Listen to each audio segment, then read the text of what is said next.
So solve this question. The question is, you're having a 200 ml sample of water contains 111 milligram of calcium chloride, 68 milligrams of sulfate, and 162 bicarbonate. Then the hardness of the water in terms of calcium carbonate, right? Apply this expression and do it with the The calculation. total are permanent and temporary separately. No, no need. I'm just asking the hardness.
Sir, 250 pp.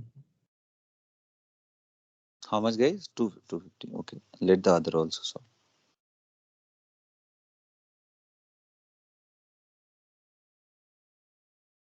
Raise your hand if you're done with it.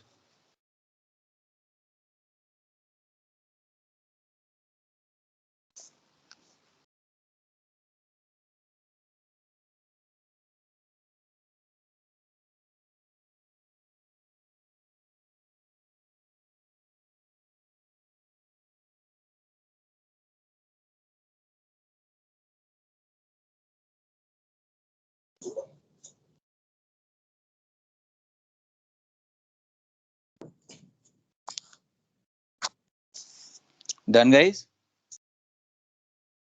How many of you are done? Raise your hand.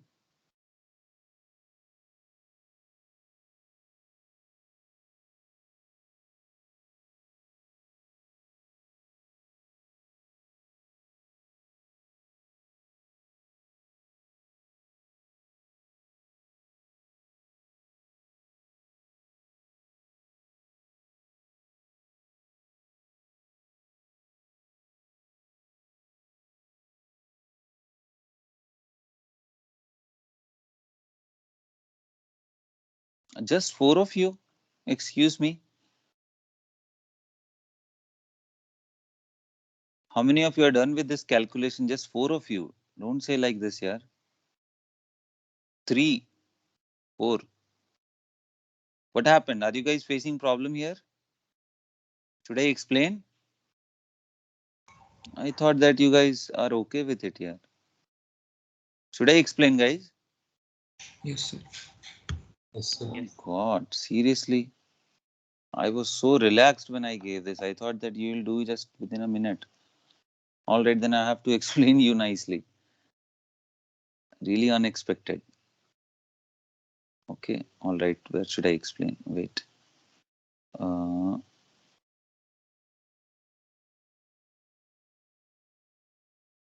right. Let me write a rough.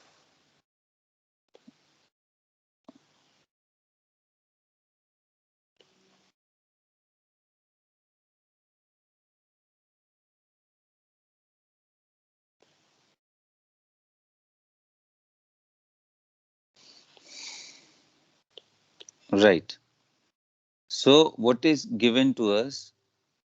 Uh, See, first thing is I need to calculate mass equivalent to calcium carbonate, right? That's our primary agenda. So how much volume is given? 200 ml of solution, right? 200 ml of water is there basically, because the concentration of these ions are really small. So the solutions mass and water mass will be almost equal. So I will be considering just 200. And you know the density of water? How much? 1 gram per ml, right? So means 200 ml of water means what? 200 grams of water? Yes or no? Hmm? Yes, sir. So now if I have to apply and get the hardness, I need mass equivalent to calcium carbonate divided by mass of solution into 10 to the power 6. I already have this mass of solution which is 200 gram. Now I just need mass of calcium carbonate. So for that, what are the information given to us? That 111 milligram of calcium, 3 components are there, right? There are CaCO3, sorry, CaCl2, CaSO4, and CaHCO3 whole twice bicarbonate. What are the masses given over here, guys, for these three? Calcium chloride, tell me. 111 grams. 111, 68, and 162. 888, 68, 111, and 68, and one. God, 62. 162 bicarbonate, right? All of these are in milligrams, sorry, mg. Tell me, what's the formula mass of this CaCl2? 111 grams. Fine. So number of mole of calcium chloride will be 111 divided by 111 into 10 to the power minus 3, which will come out as 10 to the power minus 3. This is first. Second one is mole of CaSO4, my dear. It will be 68 divided by, what's the molar mass of this? 1, come on, 36. 136 136. into 10 to the power minus 3. I hope you are getting why I'm using this 0.5 into 10 to the power minus 3. Yes. Similarly, the third one. Arey yaar, I thought you guys are brilliant in this. Huh? Millimole. So 162 divided by 162. Yes or no? Yes, sir. Into 10 to the power minus. Just check it out. If anything is wrong, let me know.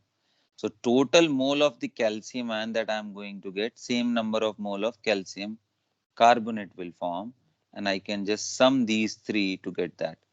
That will be equal to mole of calcium chloride plus number of mole of calcium sulfate plus number of mole of calcium bicarbonate. So I'll be simply taking that into account. So 1 plus 1, 1 plus calcium sulfate 0.5 plus 1, total is 2.5 into 10 to the power minus 3, isn't it? Yes. Hmm? Sir. So what next here? Now the mole of calcium carbonate is known to you. How much? 2.5 into 10 to the power minus 3. Now tell me, what is the mass of calcium carbonate? 100. Multiply by 100. Yes or no? So how much you are going to get? Come on. 0.25? Yes or no? Yes, sir. This is the mass equivalent of that. Now hardness is what? Mass equivalent to this, which is 2.25 gram, divided by total mass of solution 200 into 10 to the power 6. Can't you get now? 6 means if I have to do it, so power 2 will be consumed in 25 and 2 will be consumed in just making this, so it will be 100. So basically 250 by 2, which is 250.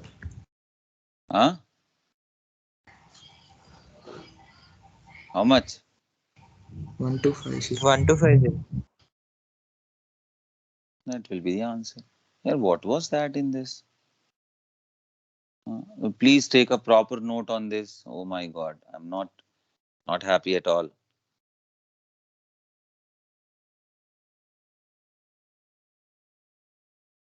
Have you guys studied mole concept till now? No.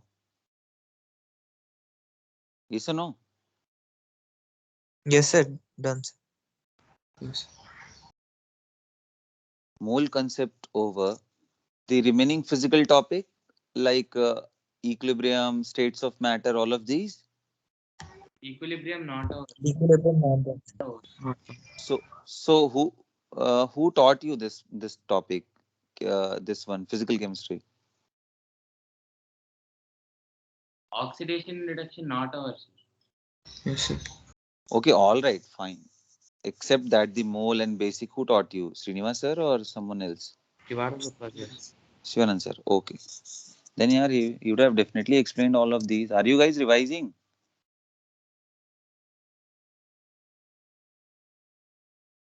Fine, all right. See, sometimes it happens. I thought this is the most easiest thing that you can do by yourself, and see, 3, 4 member in the class. This is very surprising to me. All right, no issue. So we are done with it. Yeah. Now let's talk about H2O2, which is the last topic of this chapter. Hydrogen peroxide. So just raise your hand, those who have given a reading on this topic. Raise your hand. H2O2 from NCERT or from any other book. Raise your hand. Those who have read it. H2O2. Come on, guys. I told you to at least 45 minutes you are supposed to read daily on a daily basis. Okay. Nobody? Nobody? Oh God. Fine. So now let's talk about, you start writing on this H2O2. See, hydrogen peroxide, right? So what we have to study in this? What's the structure of H2O2 in different phases? Its physical property, chemical property, and of course the preparation method, right? How do we prepare this? So let's straight away start with the structure first, right?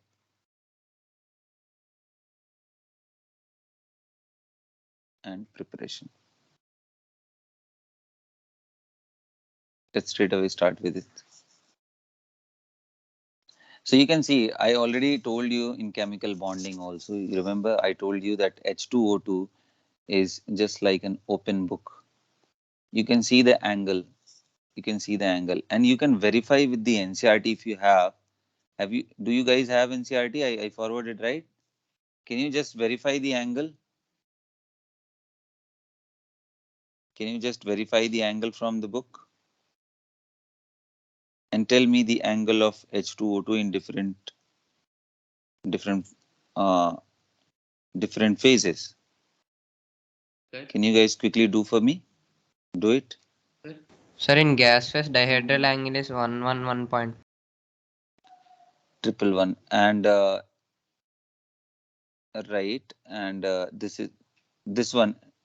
Dihedral angle means this angle, right? The book angle. And this particular angle, how much they have given? Check the NCERT and tell me. H2O2 structure is properly mentioned there. 1.5. How much? 111.5, sir, not 115. 111.5, yeah? Yes. Okay, sure. Okay. So this theta 1, which is nothing but dihedral angle. Sorry. Right. So, and how much? 111.5. No? Yes. Okay. The other angle, this one, theta 2, 94. 94. that was okay, right? 94.5.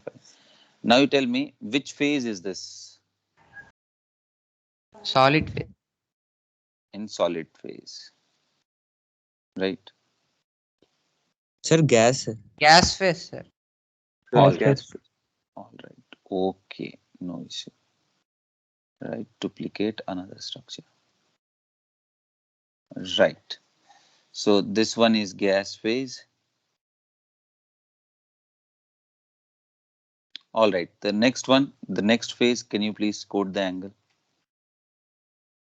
Sir, theta 1 is 90.2, sir. Theta 1 is 90.2. Very good. 90.2. The theta 2, 101.9. 101.9. 101.9.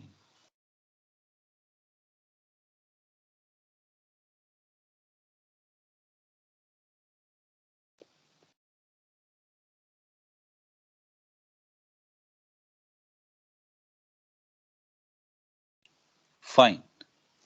So these are the angles. These are the this one you're saying solid state, right? Solid Yeah. phase, right? So the most important is the most important point here is the angle, dihedral angle, and the bond angle of HOO differ in different phases. The bond angle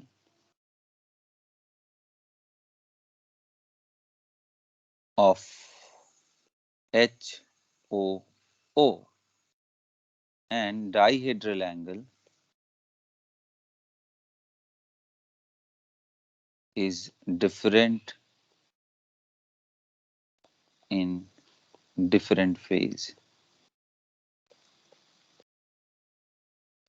So please, that information is really, really important because see, these data are given now. So in NCERT, if something is given, they have the authority to ask. They can ask that in which case we have HOO angle greater in solid phase or in gas phase, right? In solid phase or in gas phase, they can ask the questions like this. So please compare these two. In one case, we have this angle higher, theta 2 is higher in solid phase, whereas theta 1 is higher in case of the gas phase. You remember just any one of this, right? There are others you can compare because one is higher in one case, the other is higher in other case. Right, the variation from 94.5 to 101 point, that is increasing, and here it is decreasing. Look at this large variation is there, 90 to 111 here. Too much actually. Okay. Obviously, as I told you that it is non-polar, dipole moment is zero. Sorry, it is polar, dipole moment is non-zero because these structures are not in a plane, right? Which I have already explained in chemical bonding segment. You please copy all these information. And now if you look at the angle, if you look at the structure of H2O2, which I'll show you just a minute. The Lewis structure of H2O2, what you'll figure out that HOOH -1 and -1. It tell me what are the possible oxidation states of oxygen. So, sir, we have a range. It could go even to -2, which is very normal thing to get O -2. Sir, it can go into -1, which is a peroxide case, which we are actually studying right now. Sir, it could go into zero state, which is O2, right, as a gas. It could go even in +1 state, it could go even in +2 state, but these are absolutely rare. O2F2 and OF2, my dear. So, normal thing about this is for O -1 is to go in -2 state, mostly. So from -1, it can form water, go into -2. But from -1, it can go and form O2. So any molecule whoever is there in its intermediate state that have tendency to undergo disproportionation. What is disproportionation? Disproportionation means H2O2 on standing will go H2O and O2 form. Mind my statement, oxidation and reduction happening of the same atom, right? Minus 0, 0 here. This is, sorry, what I'm writing here. The first one is reduction and the other one is oxidation. They're happening for the same atom. If such thing is happening in a reaction, is said to be disproportionation. So H2O2 is undergoing disproportionation. This reaction is disproportionation.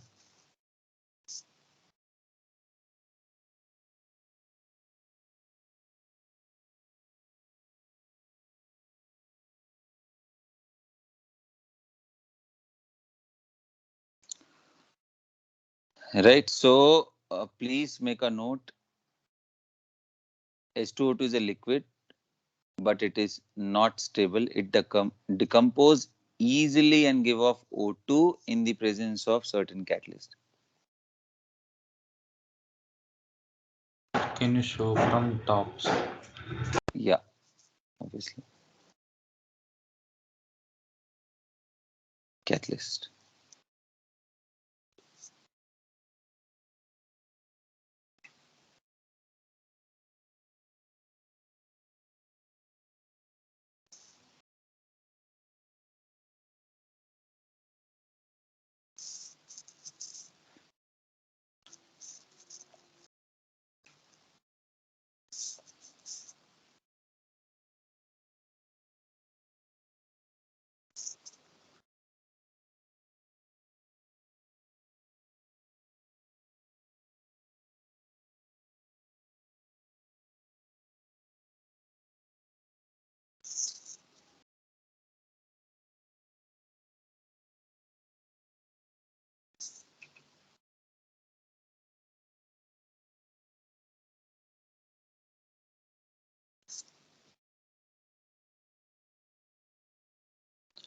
Note it down. Please just check this out. Right. So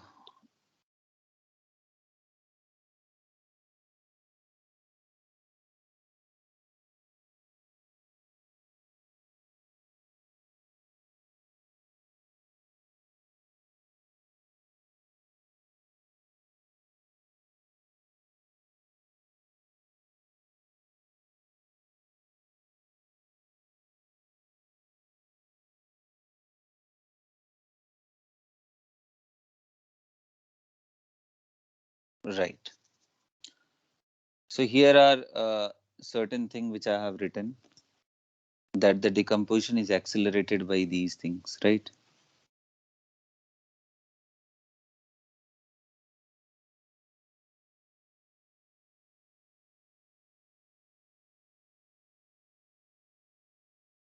There are many other things. You can refer the book. You will get that these are not the only one, right?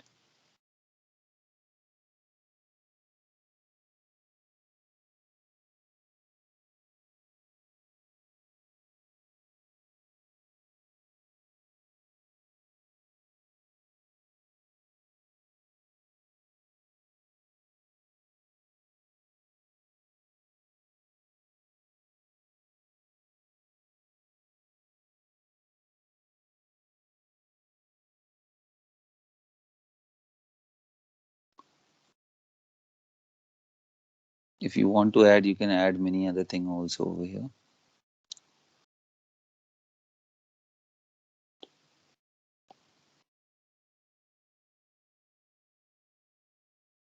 Dust, as I told you, metal rough surface. The other things are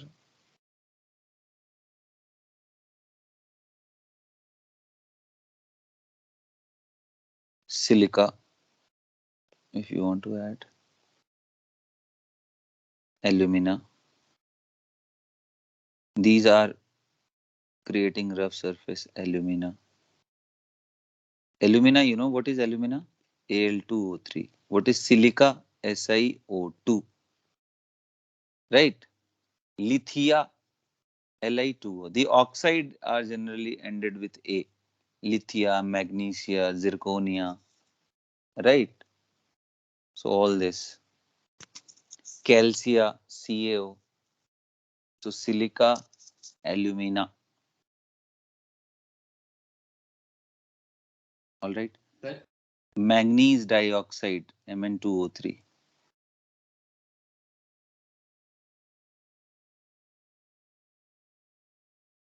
Wait, MnO2 dioxide. Right. sir, Yes, please. finely divided metal, it is smooth rough metal surface or rough surface? I think finally divided metals will be more better as compared to the metal rough surface. Basically, what you have to do, you have to create more surface area, right? So if you are breaking something into pieces, the surface area will keep on increasing. You can understand like this, that this is a cube, right? Right now, what are the area that is exposed? for interaction is these 6 faces only. Yes or no? Agree or not? This is one phase, second phase, third. But if you'll just cut it into half, then what will happen? The inner hidden surfaces will also be exposed, isn't it? So if you'll keep doing like that, right? If you'll keep doing like that, and if you'll make it in the form of powder, then it will be even more powerful, right? So you can add that word. If you want, you can add that word, the powdered form.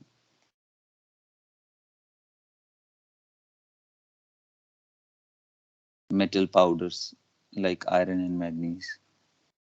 Iron and manganese powders. Metal powders. Powder forms. So if you are adding this, there is no meaning of writing this metal rough surface, right?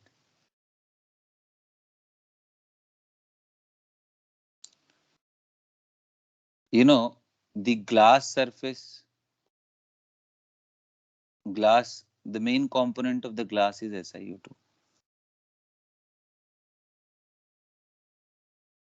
Rough surface of the glass, or the main component is this, right? So these accelerate this process. But the word which I have written over here, not stable, please understand that doesn't mean that it will decompose rapidly, right? It is not stable thermodynamically, but it does not decompose rapidly unless things are exposed like this. Now, you remember one question I asked, I don't know, have you guys figured it out or not?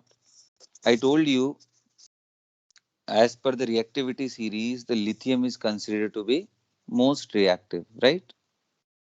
Yes or no? But I told you that lithium very slowly reacts with water, but sodium reacts vigorously. So I asked that day that what is the reason behind it? Isn't it very opposing things?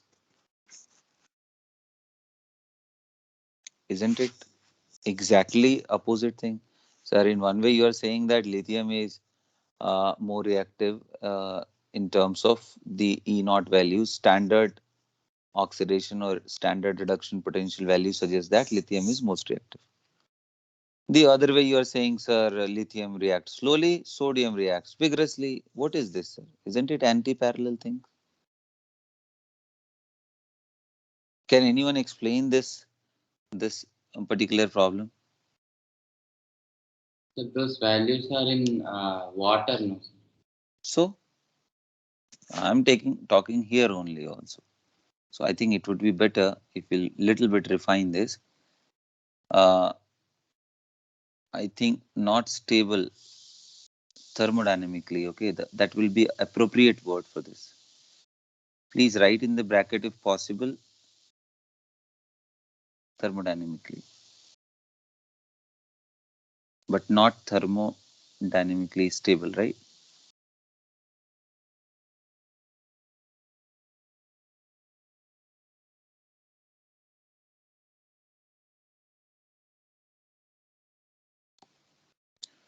It's not thermodynamically stable. So, right, so I need not to write all this point, which is quite understood what will happen after decomposition, right?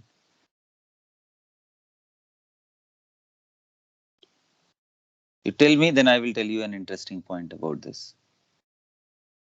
First explain this one. There is a hidden logic you will understand. Acha, now Sir, it just required more energy for this. what are you saying? Okay. Now just raise your hand. I just want to check that if you have the eligibility to know the things, then only I will tell you. How many of you have studied in the past chemical kinetics? Raise your hand. Chemical kinetics, not at that deep level, but hmm? Chemical kinetics. Come on, everyone.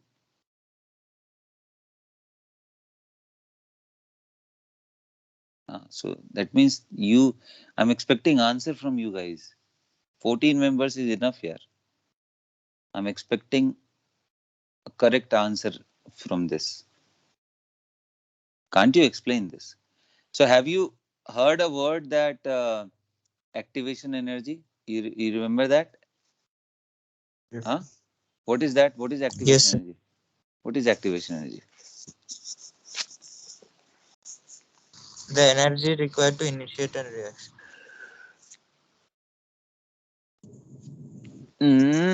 I think you are supposed to be a little bit more precise. Minimum energy. Actually, what happens, say for example, uh, many problem occurred in the past, right? I told you many problem. Like H2 and N2 is having so high bond energy, but still forming ammonia. If you remember, I told you this is an exothermic process. Yes or no? Which means that ammonia is relatively stable, low energy as compared to a mixture of N2 and H2. Agreed or not? Then only delta H will be negative, na? Energy profile if I have to discuss. Yes or no, guys? Yes, Tell sir. me, if something is at lower energy and something at higher energy, but still I told you that there is a huge problem in this reaction, right? I told you that uh, one scientist finally succeeded in this, Mr. Haber, who took the help of catalyst, but still some high temperature is required. What is that problem? Who is stopping from here to here? Yeah, it is as plain as that. Lower High energy, it should. activation. The answer is, sir, it is not so simple that it has to go from here to here. For that, first it have to cross the barrier, energy barrier, which is quite huge for this, and then it will go.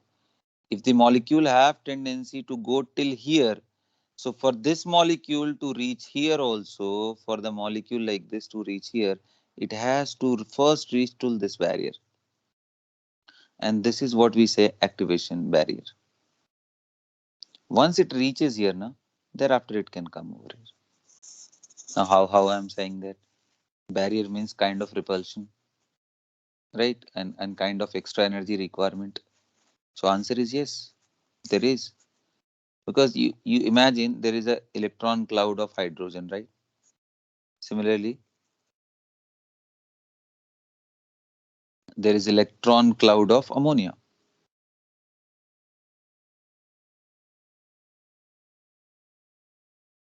So if they are coming close, sorry, if they are coming N2 like that, N2 also, you can draw the picture. So if they are coming close to each other, don't you think that there will be huge repulsion also? So we are supposed to supply enough kinetic energy so that they can collide. Not only collide in such a way that their bonds are also broken. That's why I told you, even if you want to break the hydrogen into H, more than 5,000 Kelvin temperature is required to break in this way if you want to achieve more than 95-96% of H2 into hydrogen. Imagine then nitrogen's energy requirement. It is extremely high. So just because it is stable, it will not go. It needed those energies so that this is the barrier that it has to cross and then it will come down.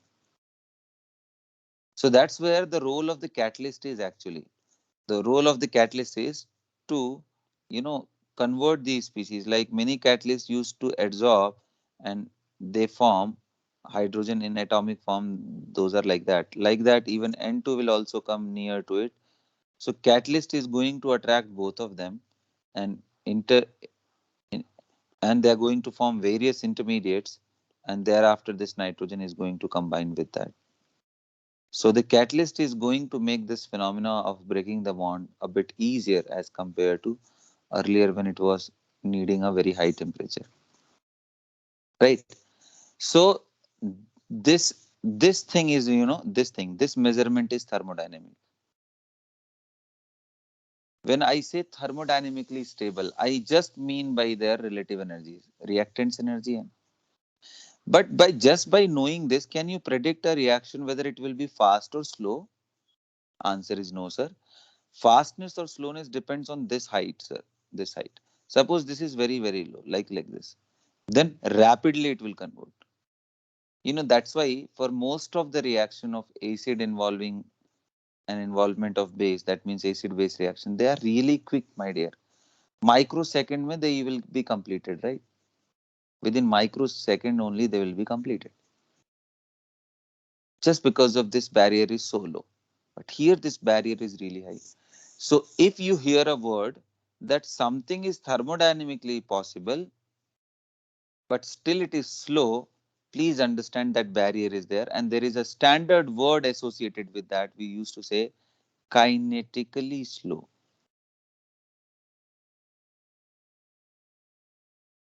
SLW, slow. If activation energy EA is really high. So please understand the same problem happens with lithium. Lithium, because of its high sublimation energy, that is one barrier. The other is because of its high ionization energy. These two are high barrier. But good thing you know about lithium is that its hydration energy is too much. So this hydration is actually so much that it is dominating in overall energy term. It is dominating sodium. But sodium sublimation is quite low. It is high. The ionization is also high, right? Lithium solid to lithium gas, it is also high. For sodium, to go from sodium solid to sodium gas is not a very big problem. Like that from Na to Na plus an electron, that is also not big as that of lithium. That's why just because of the last step, lithium is overall dominated. It is so much that the sum of all three will be dominated for lithium. But till the time it will reach here, how it will go here? And unless it goes here, how the whole process will be there? So these processes actually makes it slow for reactivity. I hope you guys understood. Raise your hand if you understood my point. Or otherwise, if you are not able to understand, I won't explain all this. If you understood thermodynamic and kinetic thing, raise your hand.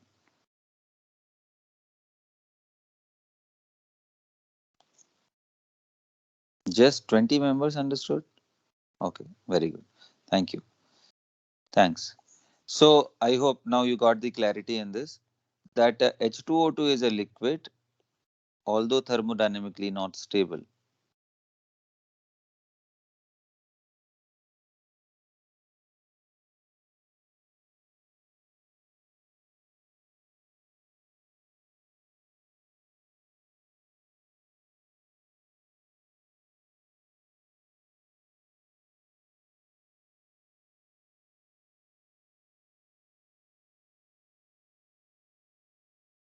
It have high tendency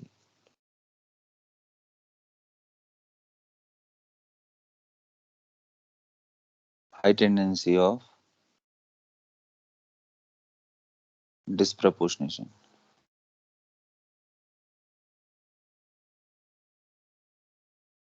Disproportionation, as I told you, right? Undergoing oxidation and reduction. Same atom undergoing oxidation thermodynamically.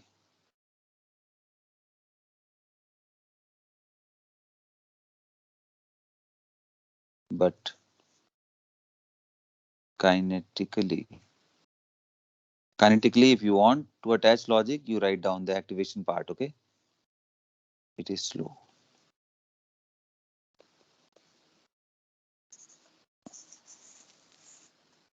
So when I say thermodynamically it have high tendency, means delta G for this whole process is negative, or EMF, E naught of this is positive.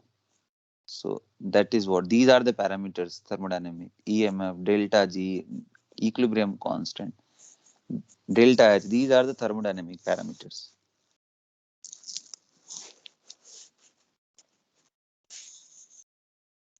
Understood now? But the decomposition is accelerated by these factors. They're said to be positive catalyst.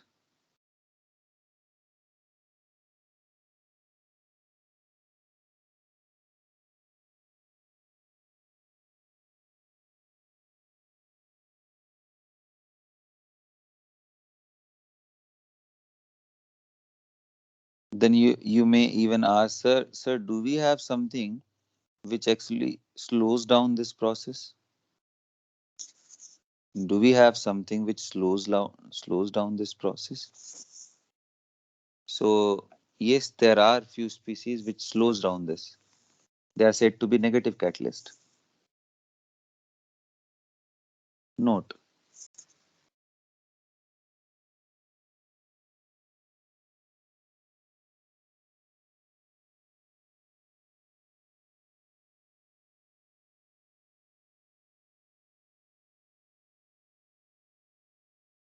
Small amount of phosphoric acid.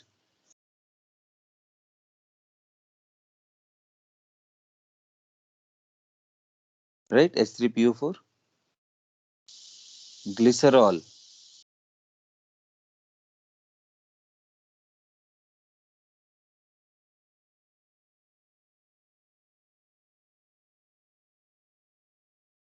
What is the formula of glycerol? Anybody? CH2OH, CH2, C, CH2OH, CHOH. Yes, anyone?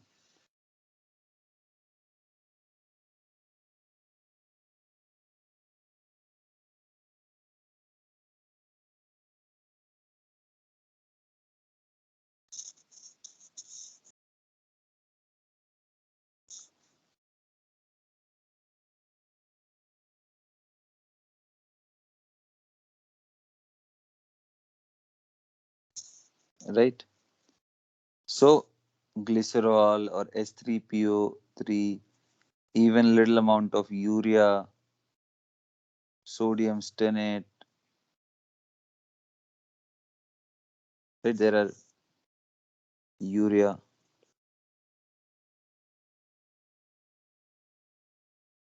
acetanilide. Acetanilide is this molecule. So I think that's enough here. ETC stabilizes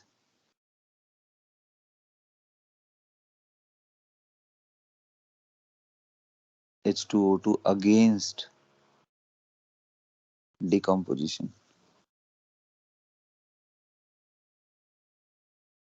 So you can take them as negative catalyst.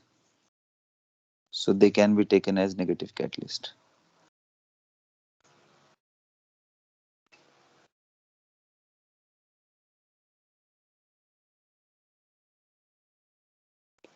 These are the old nomenclature, negative catalyst, but we right now, I mean, we used to say them as moderators, slows down, right? All right. Okay. So you now know about this. Now let's talk about certain reactions, the possible reactions of H2O2, right?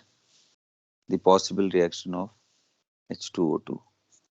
And before that, you supposed to have some values of it so that you'll have an idea about it. So as I told you that H2O2 is liquid now. So there are certain data, if you want, you can refer it, like physical characteristics, physical properties.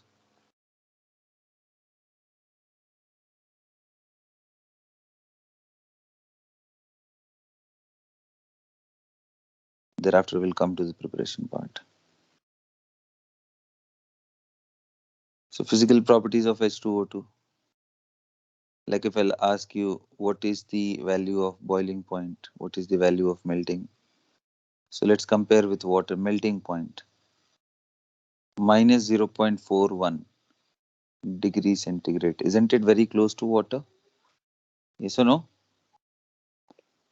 Boiling point. But boiling point is quite high. Can you explain the reason behind it? H2O and H2O2, why the boiling point of H2O2 higher than that? H2O, 100. Here it is nearly 150, 150.2. Okay, close to that, I'm telling you.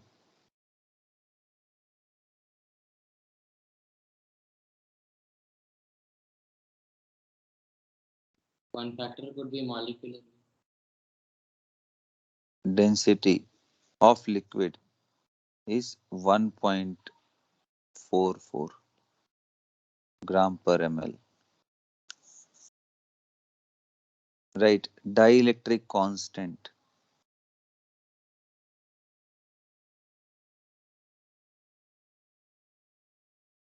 Refer the table for water. How much the value was for water?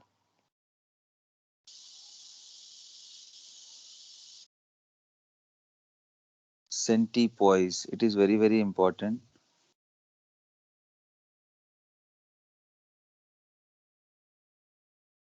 Right. The unit is really, really important.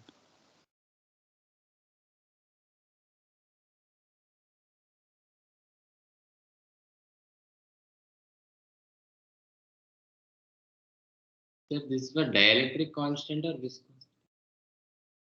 Dielectric constant. Sorry. Centipose is a viscosity term, no? Sorry. Dielectric constant. So it is a standard unit of dielectric constant. You know how to calculate that?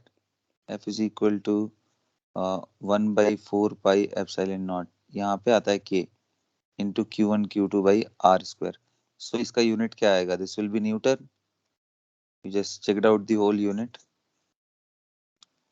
Newton into meter square per coulomb square. What's the unit of epsilon 0? So I don't think that it is having a proper unit. If we are considering the whole thing, it will be unitless, right? Fine. All right. So it is just 70.7. What was that of water, if you remember? What was that of water? Okay, just compare these values. 78. Fine. So just look at these things, like boiling point is 150 and that of these two are important. And is it less than that? Is it less than that of water?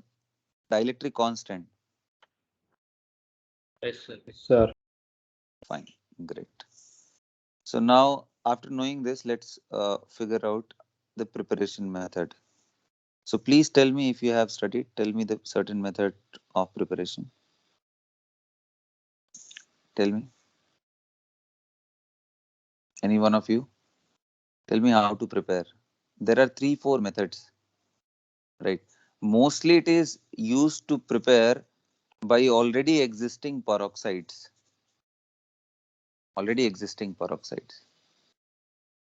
Acha, one question which I would like to ask you. How will you identify in which of the following molecule there is a presence of peroxide? Like let's write a question on this. Identify the molecule or the compounds which have peroxide bond.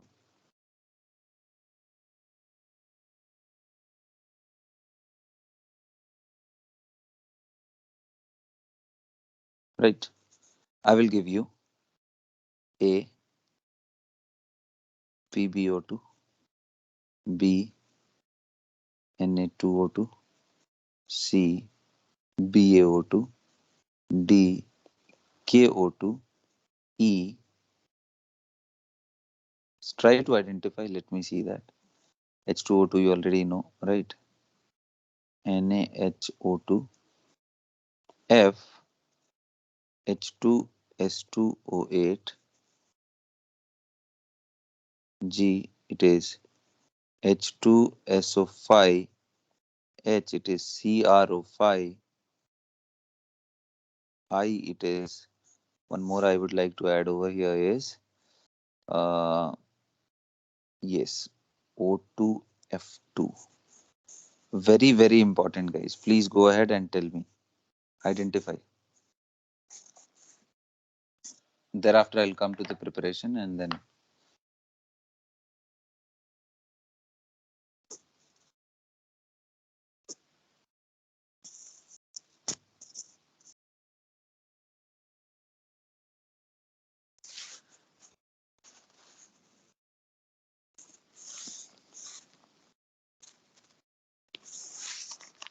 Tell me. Quickly identify these compounds where you have peroxide presence.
Done? How many of you done?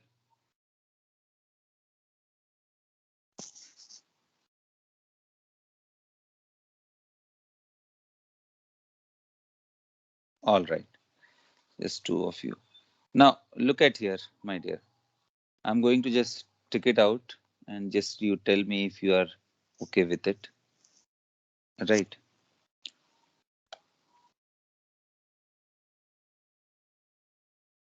Look at this. The PbO2 lead oxide, because lead can extend its valency to +4. You remember it belongs to carbon family, which have general configuration NS2 NP2. So you can take out all the 4 electron. So basically here if you are taking oxygen in minus uh, what to say -2 state generally, then for 2 oxygen we'll get O, means total charge will be -4, so which can be balanced easily by Pb +4. So there is no chance of peroxide, so this is not a peroxide. Okay, so answer will be PbO2 is not a peroxide, Na2O2 is. Now why? How do I know that? So oxygen is having -1 and oxygen is having -2. For 2 oxygen it will be -4. So if you have just 2 sodium for it, sodium can never go into +2 now. So if you are having 2 sodium, means 2 plus only you have. So it is expected that you'll be having 2 minus. So +2 and overall -2 means OO -1 So Na2O2 is the first one. Next thing is BaO2. Likewise, barium, you know, it is it belongs to alkaline earth metal, so it will be having +2 oxidation state. So again, the same way O2 -2. So BaO2 is also correct. Now KO2, my dear, no, because in that case you will get O2 -1, O2 -1. So it is not like that. Okay, NaHO2, sodium +1, NaHO2, sodium +1. So the whole thing is HO2 minus 1. So if you remove that another H, it is, or otherwise you can draw the structure like this. So this also have the same thing. So even this is also there. Next thing is, my dear, H2S2O8. So let's draw the structure. Do we have the structure like a peroxide? Answer is yes, it is having. Structure of, the name of this is given based on this. Name is given like O minus 1 and minus 1. The name is given peroxy disulfuric acid.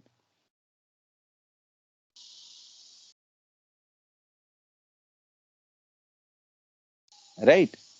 And the name of the other molecule, like which is, this is known as peroxy monosulfuric acid. Sir, KO2. KO2 is not, na?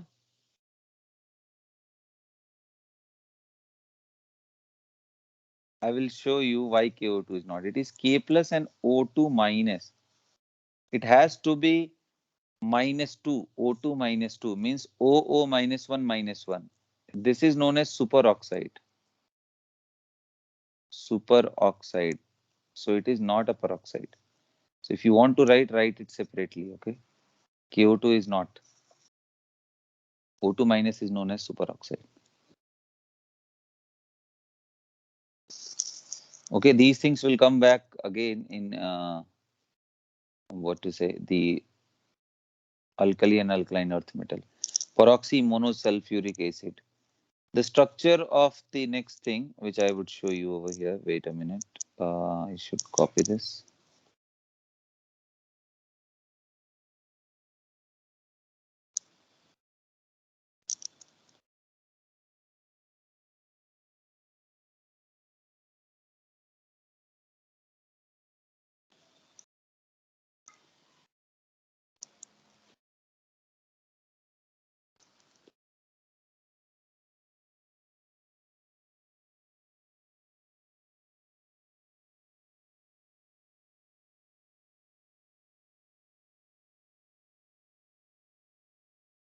Right.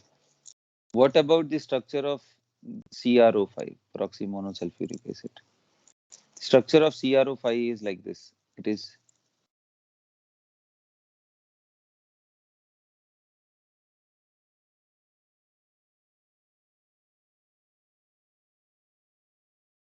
like this. CrO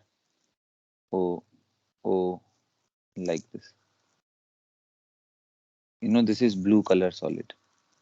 So it is having butterfly like structure. Blue color compound and butterfly like structure.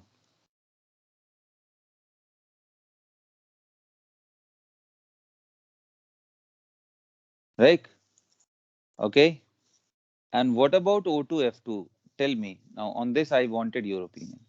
Is it a peroxide or not? Yes, then why yes? No, then why no?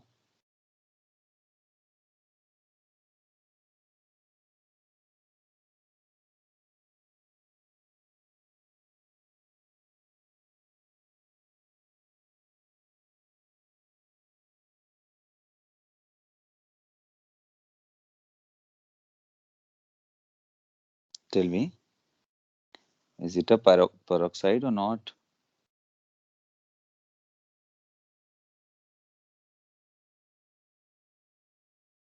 Hmm? Come on, everyone. Am I audible, guys? Yes, sir. Is it a peroxide or not? Yes, peroxide. Tell me, is it a peroxide or not? You tell me first and then I will move on. You see, this is a reaction, very simple reaction where we used to obtain this. I'll show you at the end. But first of all, tell me.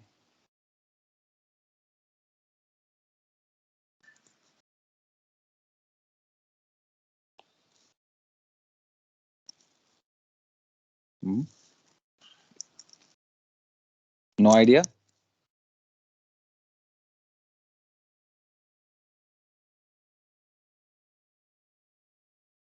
Fine. Let's have a voting, please. How many of you agree that it is a peroxide? O2F2. Just raise your hand. There at least you can participate. How many of you think that O2F2 is a peroxide? Just okay. All right. Very good. 10, 11, 12, 13, 14 members till now. Oh my God, 17. Fine. And now the next voting, please. Please put your hands down, guys. Quickly. Put your hands down. Lower all the hands. Lower all. Right. Now raise the hand if you say that it is not a peroxide. O2F2.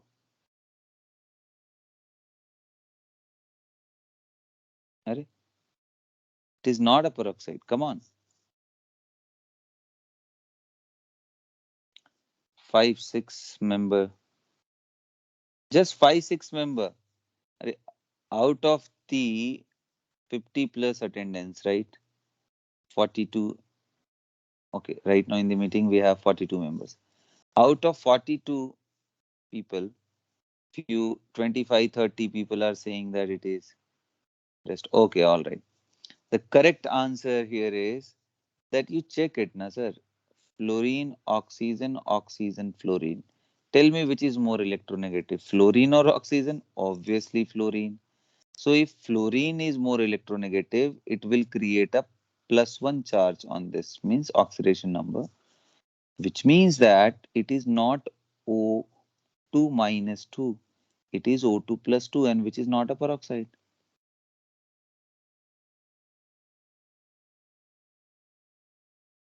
O2 minus 2 is a peroxide.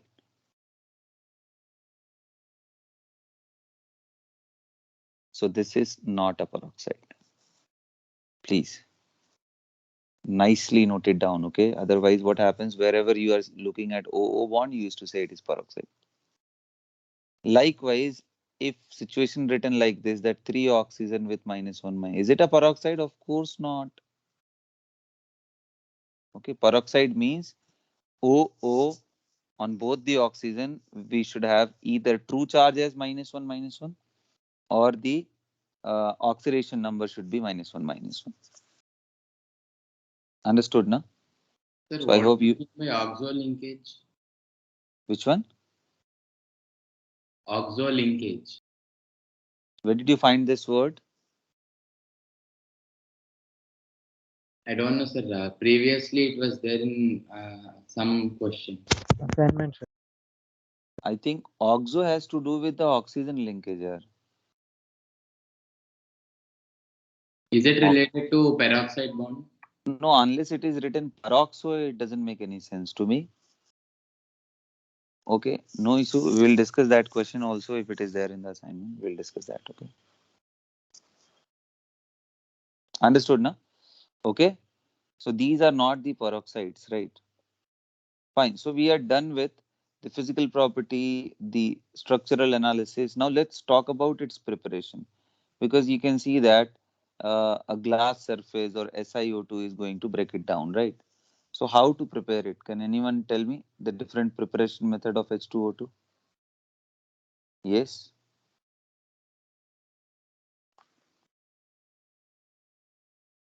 Anyone? Because you did not read it, I guess. You're not participating today. Preparation of H2O2. No problem. Again, I'm telling you, if you will not participate, things will be really, really difficult for you, right? So you are supposed to read. I will keep repeating the same statement again and again.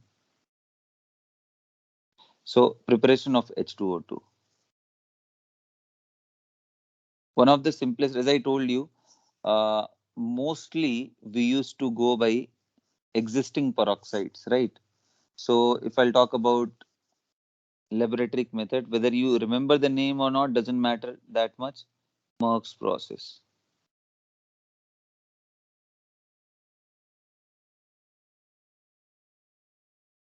The scale I'm telling you, laboratory.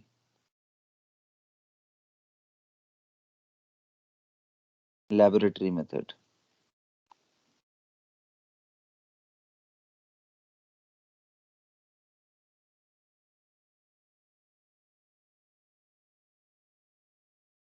What is that?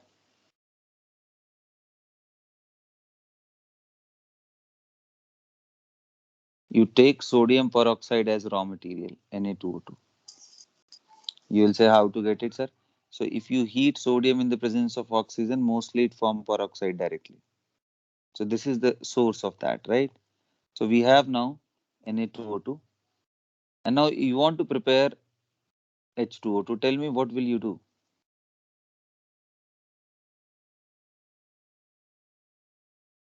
So obviously, sir, we have OO minus 1 minus 1. So we are supposed to supply H plus ion.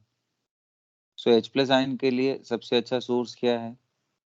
Best source क्या है? You can use H2SO4.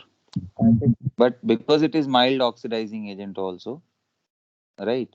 So you are supposed to not increase the temperature because H2O2 is also not very stable. So NO2O2 plus H2SO4 will form H2O2 along with obviously Na2SO4, and it should be ice cold, my dear. 20% ice cold. Understood now? 20% ice cold solution. Aqueous solution, undoubtedly.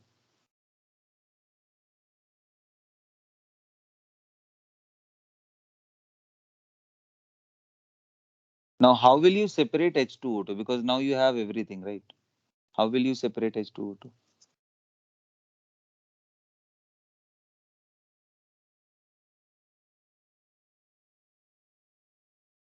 If you cool down a mixture, what will happen? The crystal of sodium sulfate will form, which you can simply take it out. So you will get, but that will never be a pure H2O2. That will always have a little bit impurity of that. At the same time, it will have water with it, right? So getting a pure H2O2 is not a practical way to obtain, right? So because you will be thinking to evaporate at that temperature, it will decompose because H2O2 is thermodynamically unstable now. So if you are supplying energy, kinetically it was okay, but thermodynamically there is a problem. So if you will supply the energy, what will happen? Decomposition will become rapid. So you cannot heat it also, you cannot separate them fractional distillation way. So cooling is one ideal way of doing that, right? The next thing,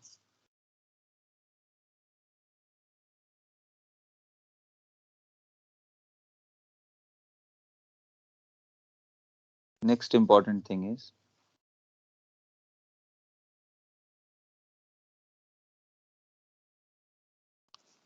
on laboratory scale, I'm telling you because we are not so much bothered about the cost, right? Just the availability of the chemical components are enough for us. The other method, what you can expect is you use the barium peroxide here, the one which I told you. That is also that also exists. So the second thing is barium peroxide. Using barium peroxide.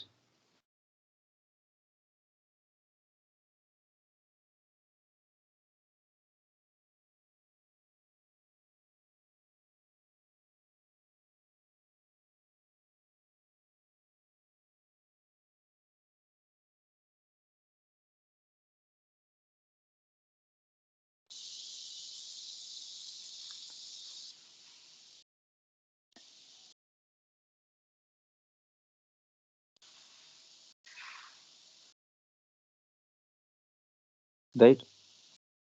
So we have barium peroxide.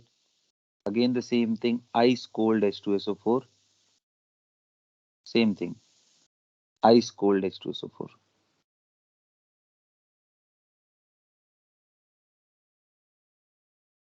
So it will form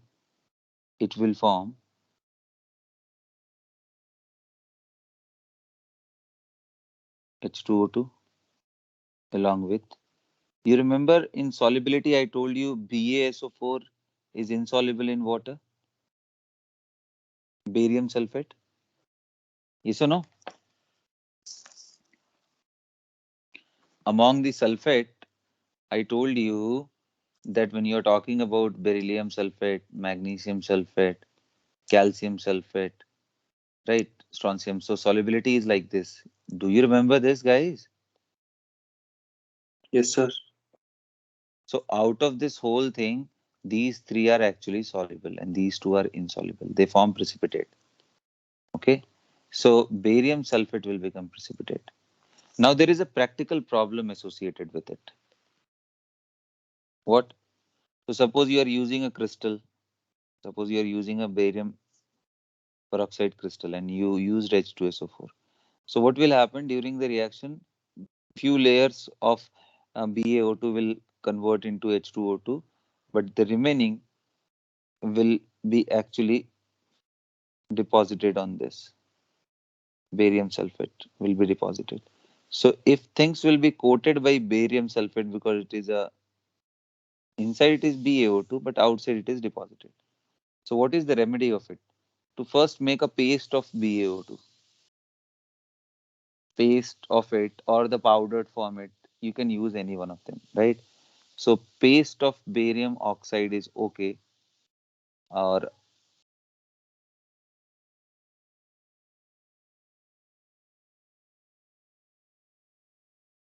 use basically powdered form of barium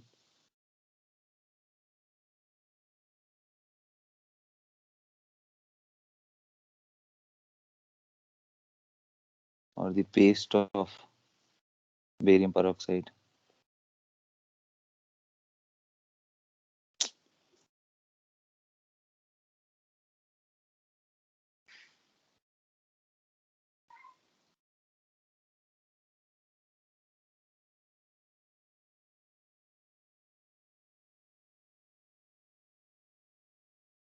Otherwise, what will happen?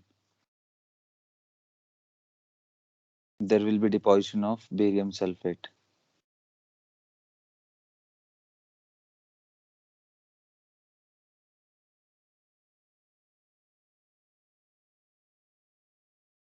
PPT will deposit on the crystal of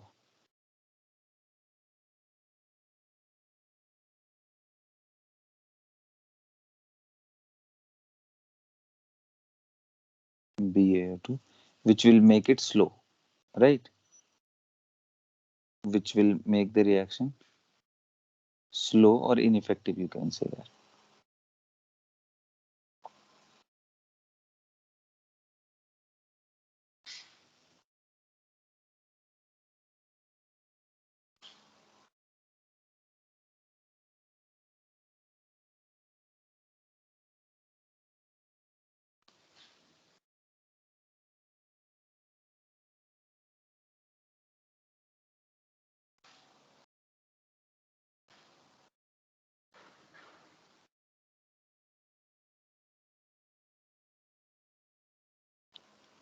Note,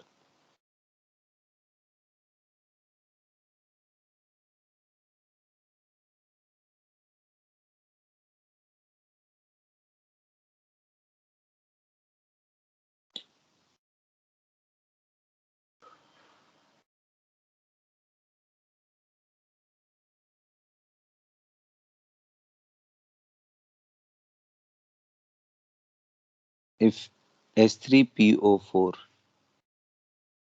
is used in place of H2SO4, it will give better result.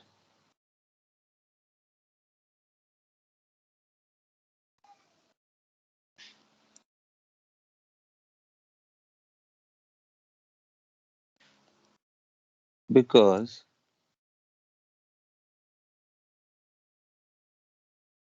the precipitating tendency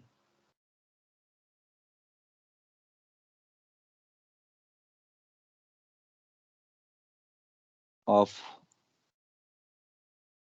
phosphate ion is better as compared to sulfate ion. So which will make the solution free from barium ion. So this precipitating tendency will make the solution free from the barium ion. Now, any other process that we can expect?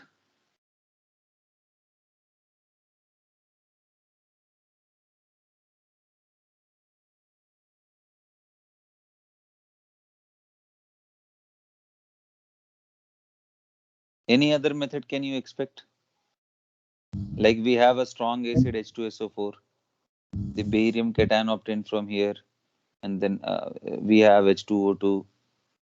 Sorry, H2O2 it's prepared by this. The other thing is like H3PO3 is also one excellent source. There is another source which is even better, that could be, simply passing barium peroxide, hydrated solution of that. Suppose if you are simply passing, CO2 also, then also it is okay.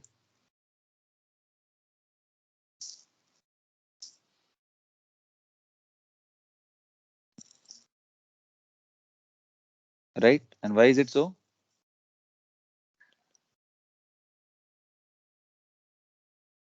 Because carbonate is also insoluble.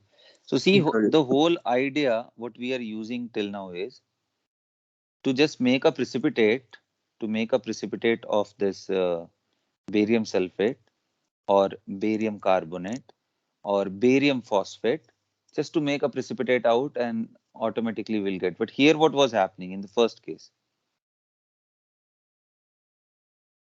The sodium sulfate which we have got is, on cooling,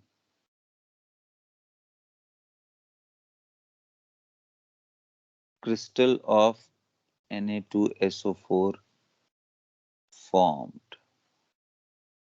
which can be separated by remaining solution.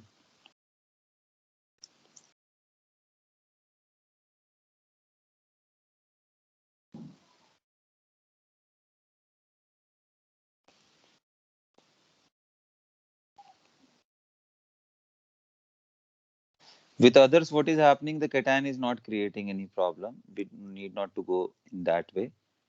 Simply what we have to do, we have to choose the acid in such a way that the sulfate of the barium, or the compound of the barium plus 2 should be insoluble. So we have three choices. H2SO4 can be used. S3PO4 is even better. CO2 is much easily available, I would say. So you can use even CO2 also in the same way, right? Sir, Mm-hmm. sir, if phosphate ion will form precipitate easily, then more precipitate will be accommodated on that crystal. More precipitate will be accommodated. See, for that, so for that only I told you here, na, that what we are supposed to do here, we have to make a paste rather than using a crystal of it. Understood, na? So to avoid that problem, we are using this thing. Understood, na? So we are supposed to use that. Otherwise, any precipitating thing will have that tendency. Okay? Got my point? And as I told you that rough surfaces may behave as a catalyst for decomposition also. So that might also be a problem. Okay. So and the strong acids like H2SO4, they can also behave as a catalyst. Very strong acid, but fortunately we are just using 20% only. We are not using like 60, 70%, 80% H2SO4. We are using at lower end only.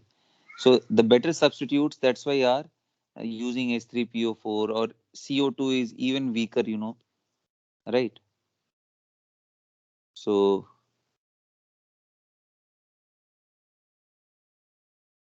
passing CO2 with barium peroxide.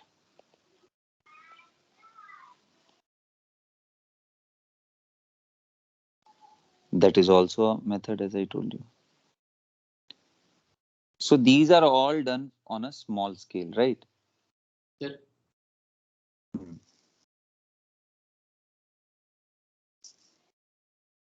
Please ask. Are you asking anything? Sir, up we wrote something about Na2O2, no, sir? Can you Huh. Nothing. I mean, I just told that how will you separate, because sodium sulfate is soluble in water, na? There is that Merck's process. Okay. Sodium sulfate is soluble in water, na? How will you separate? Lower down the temperature, the crystal will form. You can take it out easily.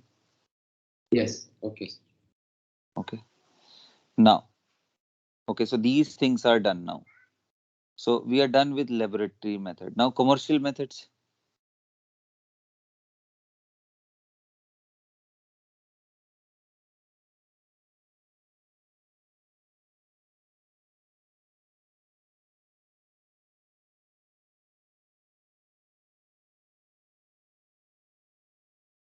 Hmm?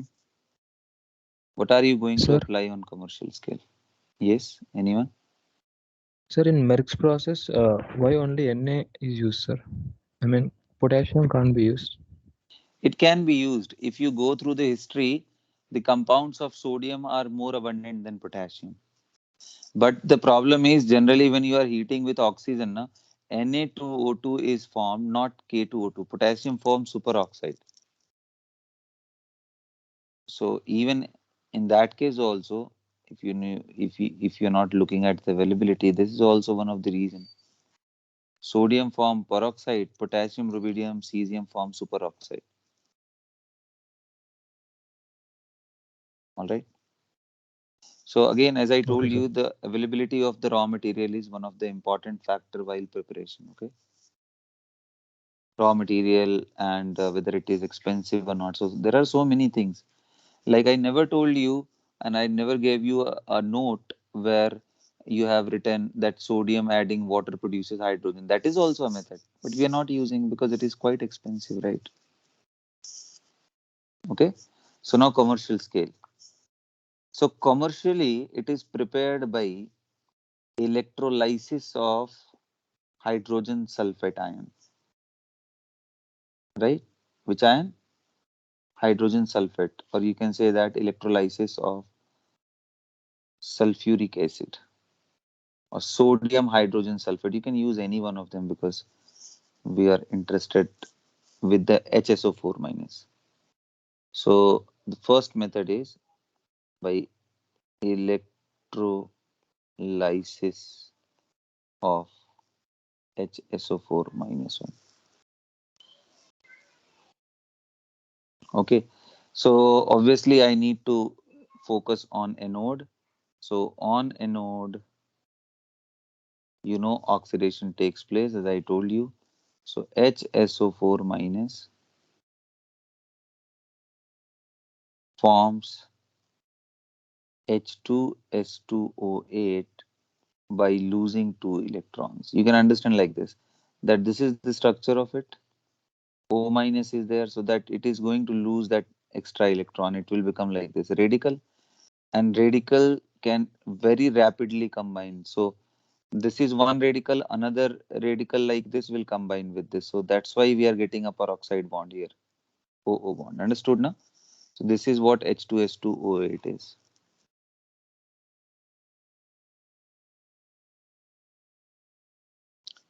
So you can write a hint the way I told you. At anode, this reaction will take place. And once this peroxide is formed, you can hydrolyze.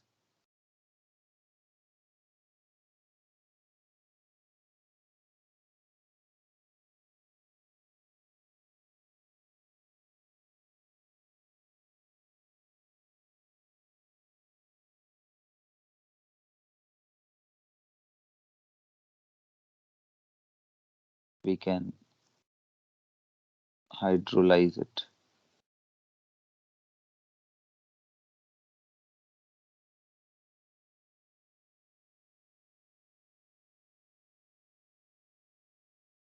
To get H2O2. The reaction is HOS double bond O double bond O, OOS double bond O double bond O, OH. This is the method, right? So H2O first if you are going to take, I will tell you the hint of it. But first of all, please understand it will be 2H2SO4 plus H2O2. You want to write a hint? You can write a hint. Okay, how will it happen? Can you show from tops? Try to write simultaneously, dear. I'm running short of time right now. Okay, so how it will happen? So H2O, there is a lone pair. Sulfur have vacant D, so it will attack here. It will be left. So it will go step by step breakdown. HO, S double bond O,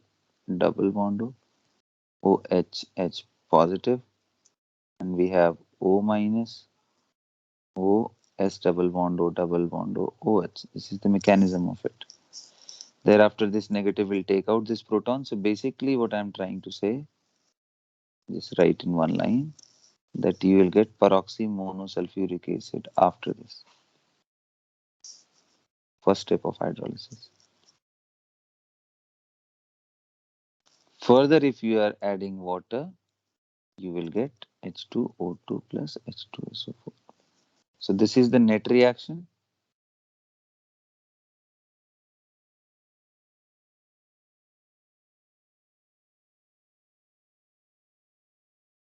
This is the hint associated with that.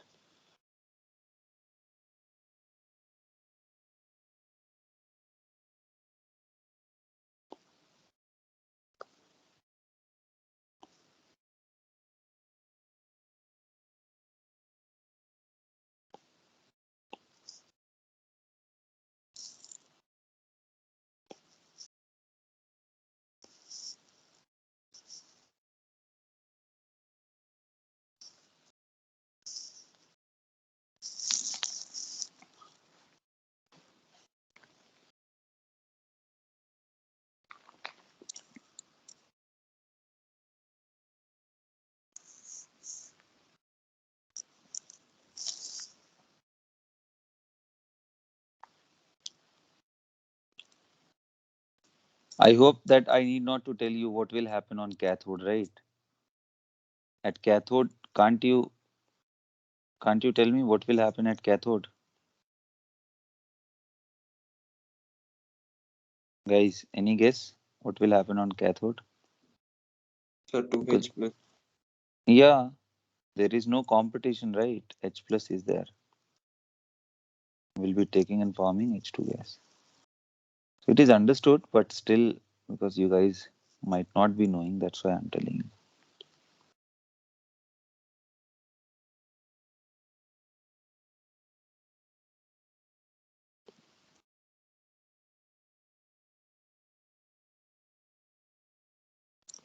you. Fine. So that's it about the hint. Any other method?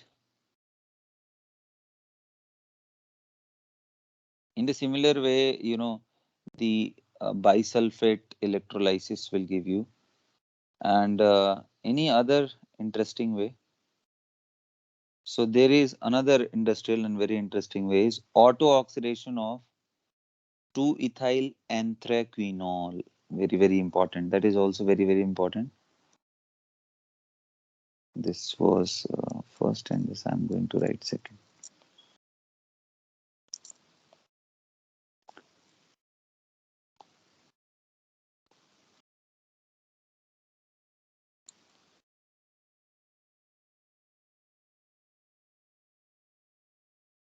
Anthraquinol.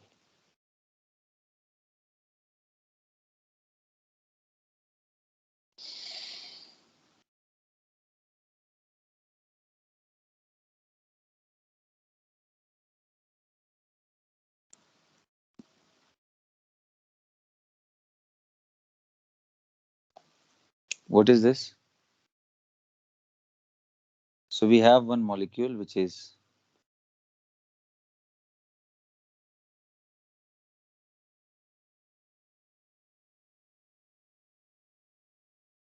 this is known as anthracene, the molecule which I have drawn you in front of you. And numbering is really weird. Here numbering 1, 2, 3, 4, it goes like this. Then 5, 6 like that.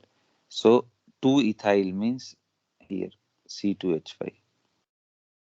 Okay, this is the numbering: number 1, number 2, number 3, number 4, and the OH and OH is at the middle one. So this is 2-ethyl anthraquinol. Basically, nol, not null. It is nol, NOL, quinol. Right. So what happens? Any phenol or you can say benzene immediately attached with OH have high tendency to undergo oxidation. So even if you are taking air also, no,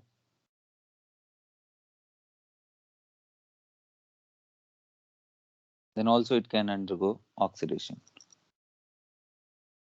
The main component of air is N2, but that is not reactive. O2 is something which we should be interested in. So what happened after this aerial oxidation? What you are going to get? You'll be getting, of course, this one. The skeleton will remain as it is.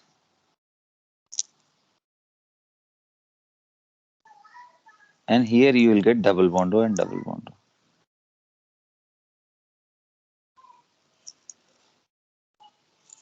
And here C2H5, and these hydrogens are taken by this diradical. You remember O2 is a diradical, my dear. You remember that there are two unpaired electrons?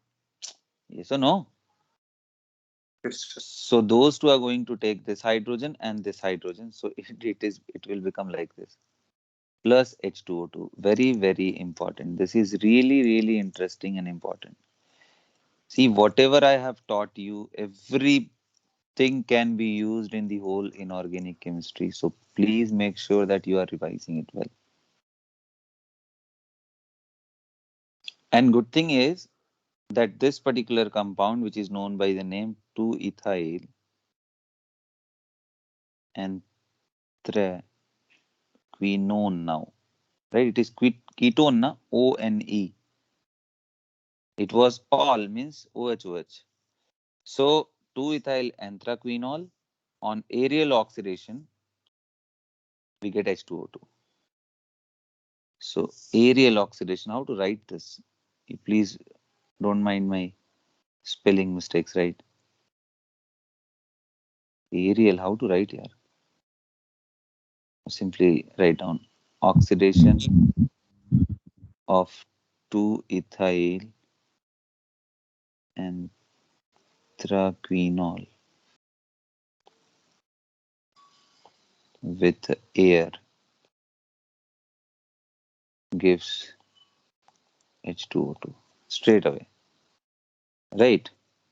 Note this one, this name every time writing that way, can be regenerated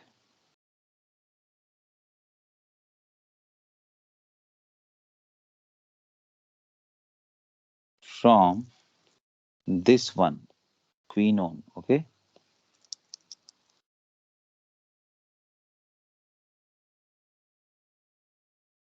By hydrogenating it.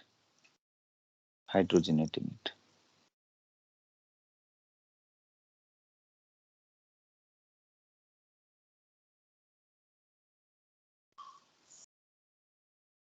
By hydrogenating it.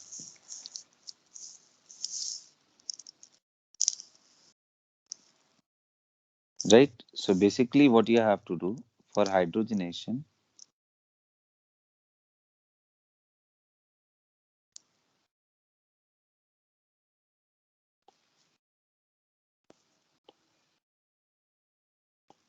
so you have to use H2 in the presence of platinum. Platinum as a catalyst, and you will get this molecule back. Your raw material is again ready.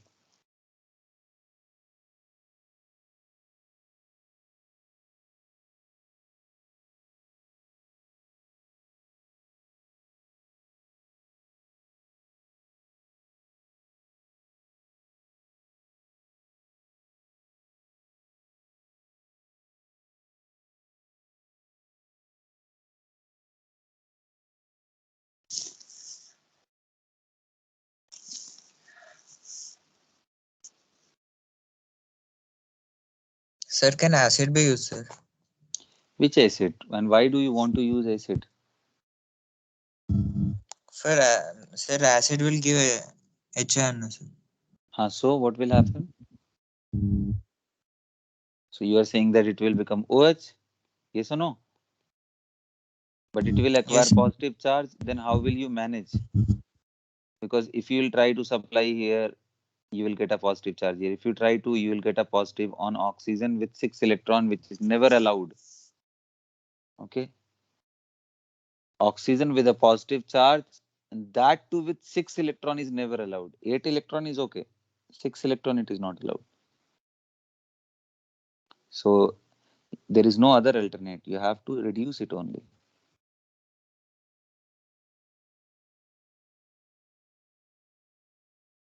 Now the problem that with all the above method, whichever we have used, right,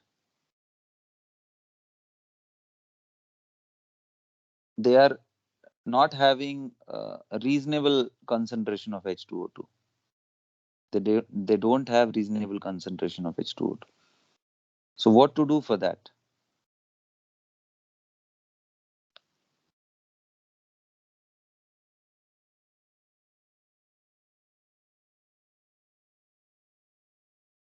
H2O2 obtained with most of the method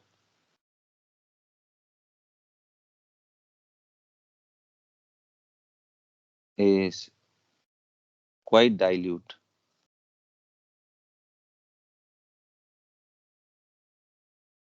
So concentrate कैसे कर सकते हैं?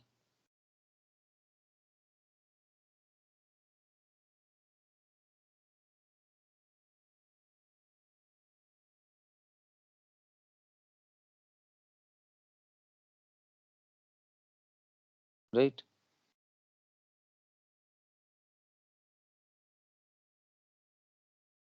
So to get concentrated H2O2, any of the following method can be employed, right?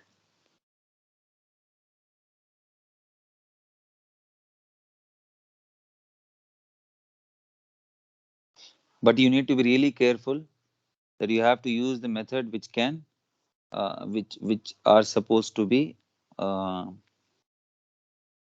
carried out at lower temperature. Otherwise, what will happen? H2O2 will decompose. Evaporation on water bath.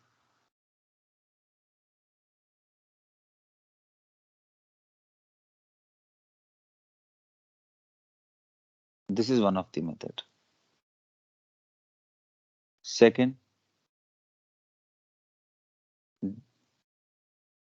distillation under reduced pressure.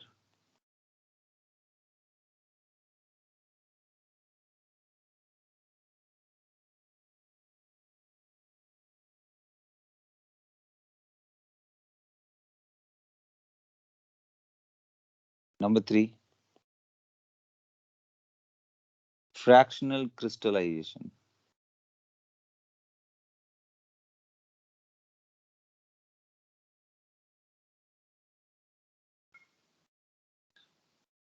Number 4 can be dehydration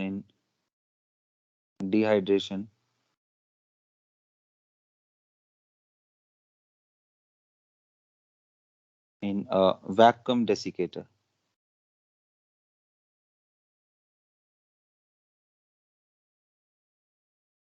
So what are these methods? Let's have a quick review on that. Evaporation on water bath. See, there will be a water bath, right? To control the temperature.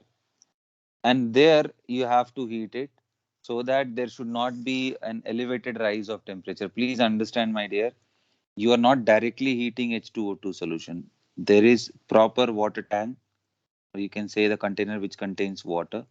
In that container, we have another container which have H2O2 plus water.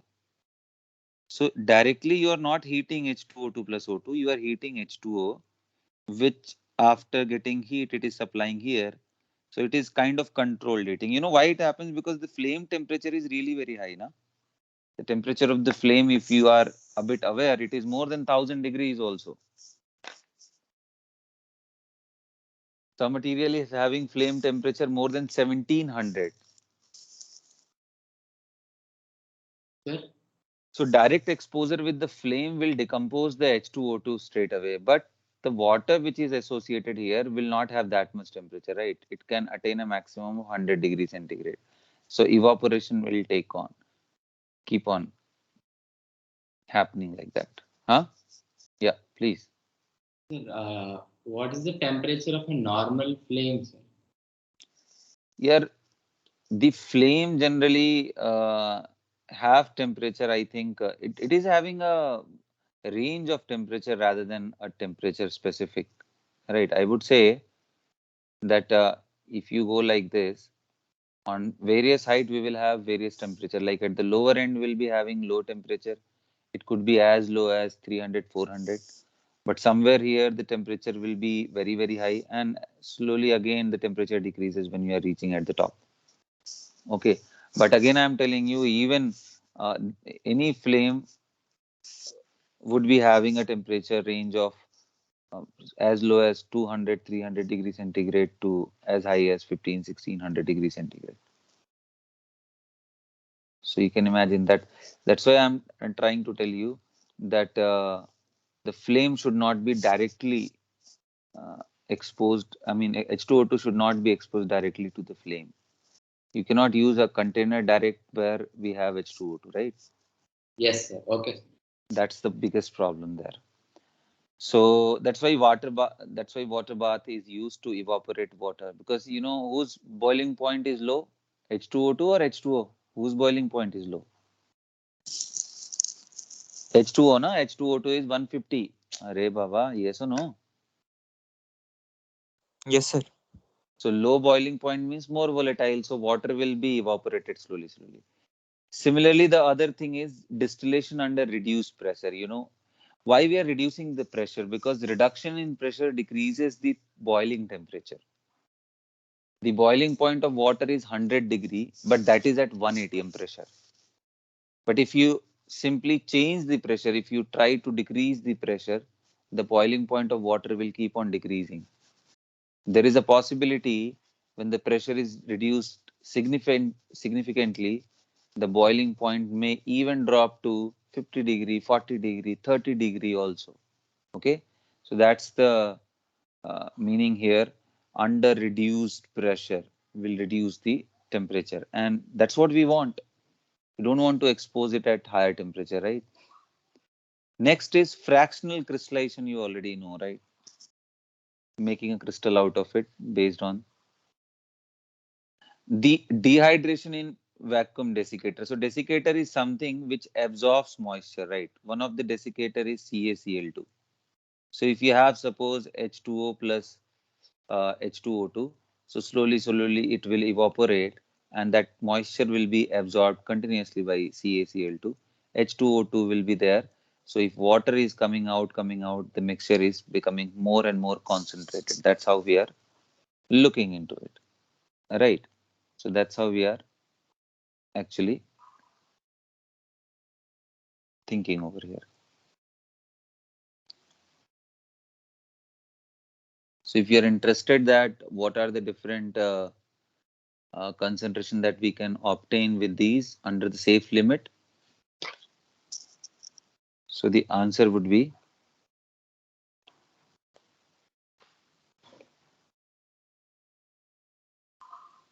evaporation of water bath, right?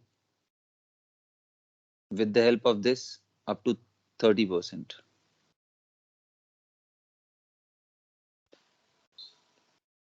can be prepared. That is the limit of it, right? Sir, 30% in what sense, sir? 30% in the sense, my dear, that 30 grams of H2O2 could be present in 100 ml of solution or 100 gram solution. Okay. All right.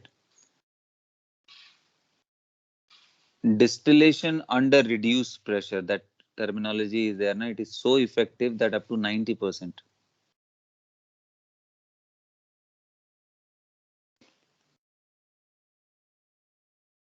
right?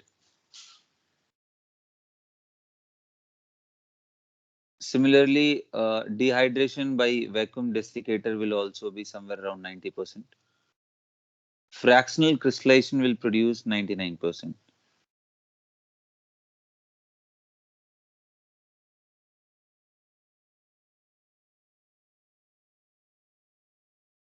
These are the thing. Again, as I told you, 100% it is not possible. Anyway, you know that H2O2 will keep on decomposing, right? So now let's talk about the possible reaction. We are done with the preparation and all these things. A more interesting thing is still remaining, that is the chemical reaction. Sir, can you just scroll down? All right. Chemical reactions of H2O2. Yes, sir.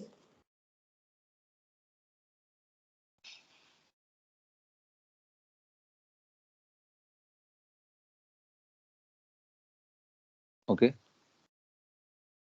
So various reactions are possible, I will tell you. Number one, disproportionation.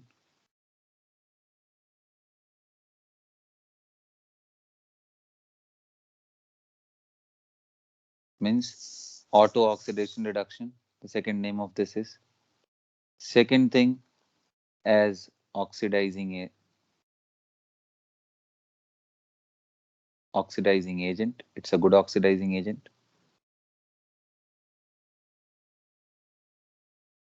Third will be as reducing agent also.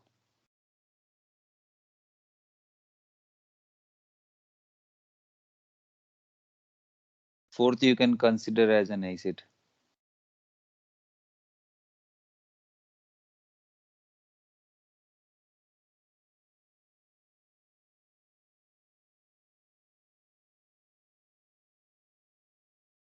I don't think I need to give much time on that as an acid base reaction. Okay, just give me a minute, guys. I just want to borrow some pages.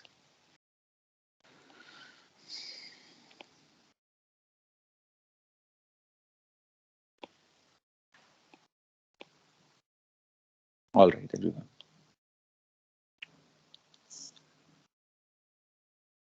Right. So chemical reaction of H2O2, as I have told you, that out of all four possibilities is there, right? So I will share you notes. Please just right now, please everyone. For now, you just listen, okay? Don't make a note, otherwise it will consume time and I won't be able to finish the topic, right? So just listen. I will share you the notes, okay? This portion you just revise and you can copy down tomorrow. So in terms of chemical reactions of H2O2, obviously the disproportionation one, as I told you already, that H2O2 from -1 state can go into 0 and -2 H2O, right? This is what we refer this reaction as disproportionation or auto-oxidation reduction reaction, right? This is one thing. And you know that this can be catalyzed, although thermodynamically unstable, but kinetically requires high activation energy. So this is not very fast, but yes, it will keep on happening slowly, right? Those who know, this is first order kinetics. This follows first order kinetics. Decomposition of this follows first order kinetics. And as many different metal and corresponding compound of that can play a major role here to decompose it. And because the decomposition is accelerated by silica and compounds of aluminum, metal powders, right? And that's why it is quite difficult to store H2O2. Where to store H2O2? So one of the possible way of storing is take a container made up of glass and have a coating of wax on it. Wax coated. Wax coated glass. So these glass bottles can be used to store H2O2. Otherwise, normal glass, it will decompose. Second very important thing is, if you don't have that, you can use plastics. That is far better. Plastic bottles are far better than using direct any metallic container or, and in metallic container there will be another challenge also apart from decomposition of H2O2. Even metal container can undergo oxidation, and if they will undergo oxidation, there is a chances that it will be, the chemical can be leached out from here. So that is not a safe way of doing that. So storage ke liye, as I told you. Now the second reaction, as an acid, let's talk about. As an acid, what will happen? Okay, as an acid, what will happen? So H2O2, whenever it is behaving as an acid, you can see that there is HOOH. If you compare with H2O, so in H2O, one oxygen is pulling the electron of hydrogen, whereas here on this hydrogen, there is effect of two oxygen combined. One is anyway withdrawing, the other is instead of hydrogen, because here hydrogen is donating, which is reducing the power of oxygen to get this out, right, as H plus. So here on the other hand, the oxygen is present. So this oxygen is actually making it a better. But does it mean that H2O2 is a very good acid? No, not at all. It's very poor acid, very poor acid, very poor. But if you are taking a strong base like NaOH, right? In that case, you can expect that it can replace NaHO2 will be there. Furthermore, if you are interested, then NaHO2 will take out the another H plus ion and it will form Na2H, Na2O2. So in water, it will be basically in the form of Na plus and O2 minus 2.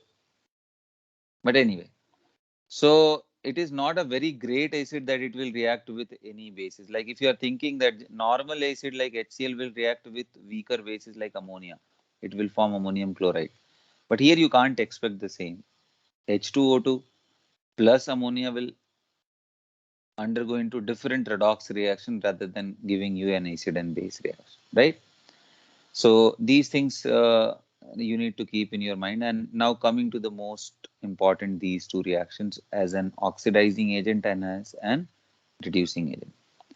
So as oxidizing agent,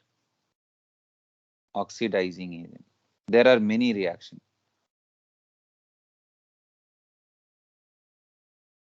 As an oxidizing, probably I will take a discussion session today night, okay?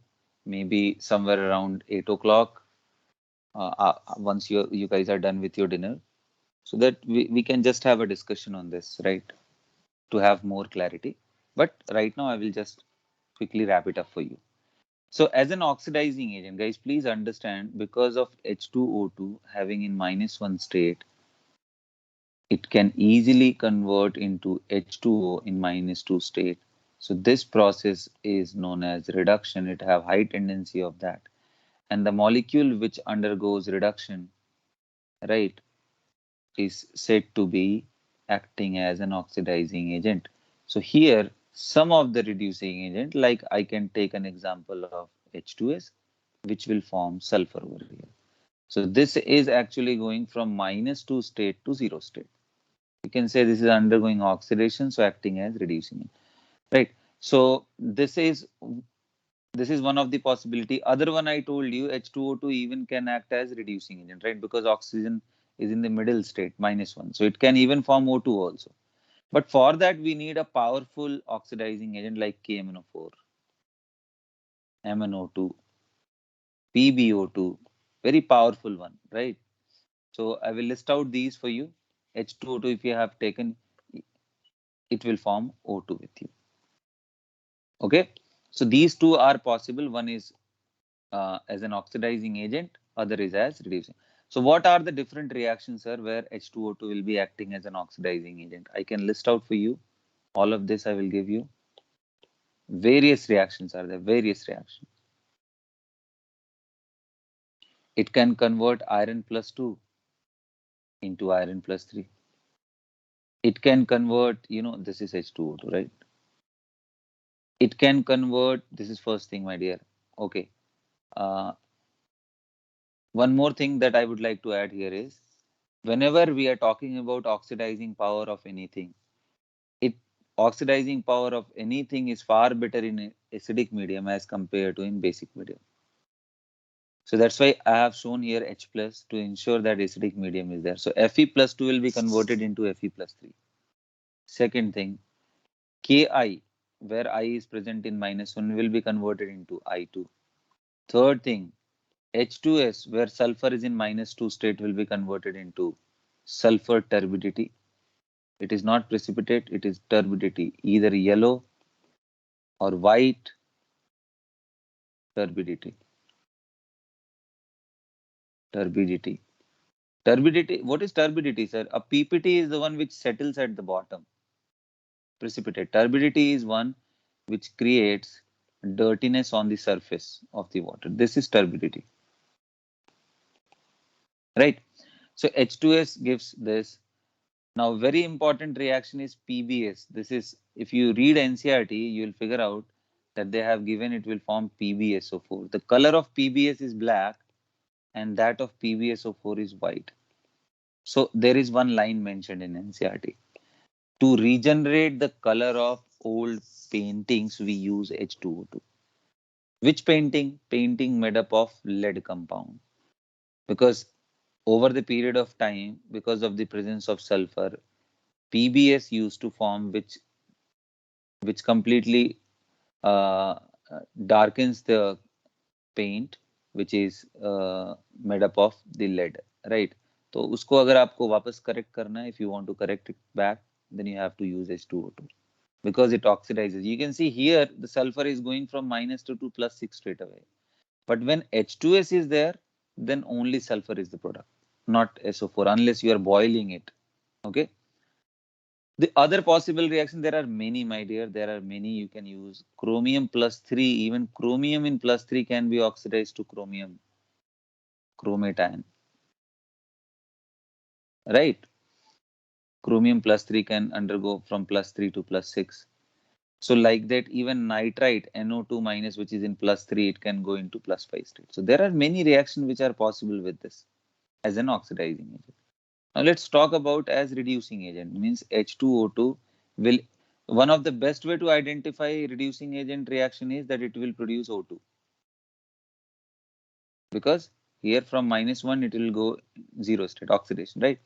What are those components? As I told you, KMNO4 is one of them. Obviously, because here it is acting as an oxidant, so you take H2. Means acid, H plus ion. Second, MnO2, as I told you. Third, PbO2 is very powerful. From +4, it can go into +2. Right? So these are really powerful oxidizing agent. So that's why it happens in that way. Next, and very important reaction of H2O2 is known as bleaching. As a bleaching agent. What does it do as a bleaching agent? As a bleaching agent, basically, suppose there are certain textiles, right? Textile means some fabric is there. And you want to simply remove the color which are there due to organic matters. So if you are thinking like that, you can use H2O2, it will decolorize them. Have you ever, you would have definitely seen many people who used to go into the salon for, change of the color of their hair. So वहाँ पे भी bleaching के लिए H2O2 is used.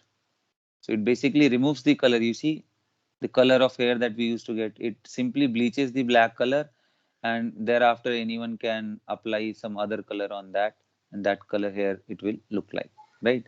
So bleaching action is there due to its oxidation nature. Due to this question is asked that which nature of H2O2 is responsible for bleaching? Answer is oxidizing nature. And anything which is oxidizing that causes permanent bleaching, not temporary. Once oxidized, it can't return back. Okay. So these actions are there for H2O2, and as one very important reaction, as I told you, I was trying to, move it down and down. This reaction.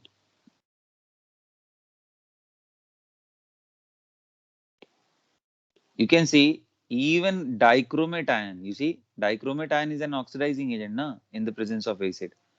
So even with this, if you are taking H2O2, this does not, basically this one is not going to reduce this. Rather, it used to attack on this and forms a butterfly-like structure, CrO5, which is blue. It is more soluble in ether. So that's why if you have a mixture where water and ether is there and CrO4, if you're trying to dip, the ether layer will be colored completely blue in color, water will be colorless. So generally aqueous solution of this, when H2O2 is added into it, along with that ether is added, because ether and water are not soluble, they will be forming separate layer. The ether layer will be colored. So blue organic layer confirms the presence of this CrO5 in that. So you can see that, that's why I was telling you that not many of them are capable of doing this. Is this over, sir? No, the detailed list I will give you in the notes by today afternoon, probably. By today evening, I will give you the detailed notes. And if you need any briefing, I can rebrief you by today night. But these things I told you so that you can go and start practicing. At least one worksheet I'm expecting of H2O2. That is minimum requirement. Once you are done, inform me. I will give you something else as well. So that's it for now, guys. See you guys in the evening. I will organize the class and I will notify you. Don't worry. In the inorganic group is there now. Chemistry there. I will give you a notification. That's it for today, guys. Thank you so much. Sir, in worksheet volume strength is also there. Fine. So those things I will discuss in the evening, right? That is a part of physical chemistry. Volume, strength of H2O2, and if you understand in one line, I can finish it, right? If you understand, it's not very tricky. If I'm saying X volume H2O2, it means its molarity is X upon 11.2. And if you know the molarity of that, you can calculate anything from here. Isn't it? Normality will be actually molarity into N factor, which will be 2. Because in most of the reaction, H2O2 is going from -1 state to. So I thought that this will be covered in the redox chapter. That's why I was not touching it. But if you asked it, I can. So this is basically X upon 5.6. So if you are interested, this much is enough for you. How it is calculated, that I can explain in the evening session, right? Volume strength is this, then percentage also. These things are also there. You can, like, if you know the molarity, you can know about the percentage also, right? Percentage by volume. So you try the questions, we'll see that, and I will definitely cover this in the evening. Okay. So that's all, everyone. Thank you. Just give some time for the practice. Okay. Fine, guys. That's it.